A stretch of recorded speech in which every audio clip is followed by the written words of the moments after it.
വരട്ടെ. Hi, happy birthday ബിട്ടാച്ചി. നമസ്കാരം. ഈ ഹാപ്പി ബർത്ത്ഡേ എന്ന് പറഞ്ഞപ്പോൾ ചേച്ചിയുടെ പിറന്നാളൊന്നുമല്ല കേട്ടോ.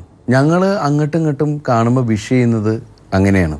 ഒരു ദിവസം ഞങ്ങൾ ഏതോ പ്രോഗ്രാമിൻ്റെ റിഹേഴ്സൽ നടക്കുന്ന സമയത്താണ് ചേച്ചി പെട്ടെന്ന് കയറി വന്നു. അപ്പം ഞാൻ ഹാപ്പി ബർത്ത്ഡേ, ചേച്ചിയും ഹാപ്പി ബർത്ത്ഡേ എന്ന് പറഞ്ഞു, ഹഗ് ചെയ്യണു കാര്യങ്ങൾ. അപ്പോൾ ഇതൊക്കെ കണ്ട് ശ്വേത മേനോൻ ഇങ്ങനെ നോക്കുന്നുണ്ട്. അപ്പോൾ ശ്വേത ഇങ്ങനെ, ഓ ഇവരിൽ ആരുടെയോ ഹാപ്പി ബർത്ത്ഡേ ആണ്, ഇന്ന് ഇവരൊക്കെ എടുക്കണം, എൻ്റെ സ്നേഹം ഇവർ തിരിച്ചറിയണം എന്ന് പറഞ്ഞിട്ട് ആൾ പോയിട്ട് കേക്കൊക്കെ വാങ്ങിച്ചുകൊണ്ട് വന്നു. അപ്പം ഞങ്ങളിങ്ങനെ സംസാരിച്ച കേക്ക് കുറേ കഴിഞ്ഞ് കഴിഞ്ഞപ്പോൾ ഒരു കേക്ക് വരുന്നു. അപ്പോൾ നമ്മൾ ഇന്ന് ആരുടെ ഹാപ്പി ബർത്ത്ഡേ ഞങ്ങൾ തമ്മിൽ. അപ്പോൾ വേഗം ശ്വേത കേക്ക് കൊണ്ടെന്ന് വെച്ചിട്ട് ഹാപ്പി ബർത്ത്ഡേ ടു യു എന്നെ നോക്കിയിട്ട് ഹാപ്പി ബർത്ത്ഡേ ടു യു ഇങ്ങനെ നമ്മൾ തമ്മിൽ നോക്കുന്നുണ്ട്. നിങ്ങളുടെ ആരുടെ ബർത്ത്ഡേ ആണെങ്കിലും കേക്ക് മുറിക്കൂ, അപ്പം അറിയാമല്ലോ ഇന്ന് ആരുടെ ബർത്ത്ഡേ എന്ന്. അവിടെ ഞങ്ങൾ രണ്ടുപേരുടെ തല തെല്ലിച്ചിരിച്ചു. ചേച്ചി ആ വിശേഷങ്ങളൊന്ന് പറഞ്ഞു കൊടുക്കുക. ദിലീപ് കല്യാണത്തിന്റെ തിരക്കിനിടയിലും ലളിത ചേച്ചിക്ക് വേണ്ടി കുറെ സമയം മാറ്റിവെച്ചു.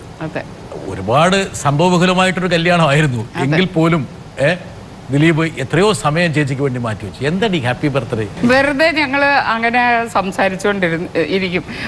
വിളിക്കുന്ന ഉടനെ രണ്ടുപേരും തമ്മിൽ ഗുഡ് മോർണിംഗ്, അത് നമുക്ക് വേണ്ട, നമുക്ക് ഇങ്ങനൊരു സന്തോഷ ദിവസമാണെന്ന് നമുക്കങ്ങ് പറയാമെന്ന് പറഞ്ഞിട്ട് ഞങ്ങൾ രണ്ടുപേരും എപ്പോൾ കണ്ടാലും ഹാപ്പി ബർത്ത്ഡേ പറയും.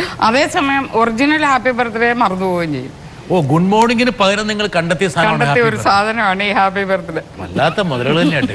രസം എന്താന്ന് വെച്ചാൽ കഴിഞ്ഞ പ്രാവശ്യത്തെ എൻ്റെ ബർത്ത്ഡേ ദിലീപ് വളരെ കാര്യമായിട്ട് ഓർമ്മയായിട്ട് പറഞ്ഞു. മാർച്ച് 10-ാം തീയതി വിളിക്കണം എന്ന് പറഞ്ഞിട്ടുണ്ടായിരുന്നു. അന്ന് രാവിലെ പല്ല് പറിക്കാൻ പോയി, മൊത്തം ഇങ്ങനെ തുറന്നു വെച്ചിരിക്കുക. ദിലീപ് പറഞ്ഞാൽ എങ്ങനെ അങ്ങോട്ടൊന്നും വിളിക്കാൻ നിവൃത്തിയില്ലാത്തത് കൊണ്ടാണ് വിളിക്കാൻ പറഞ്ഞത്. പിറ്റേ ദിവസം വിളിച്ചു പറഞ്ഞു. ദിലീപുമായിട്ട് ലളിത ചേച്ചിക്ക് നല്ല സിങ്കാണല്ലേ? അതെ.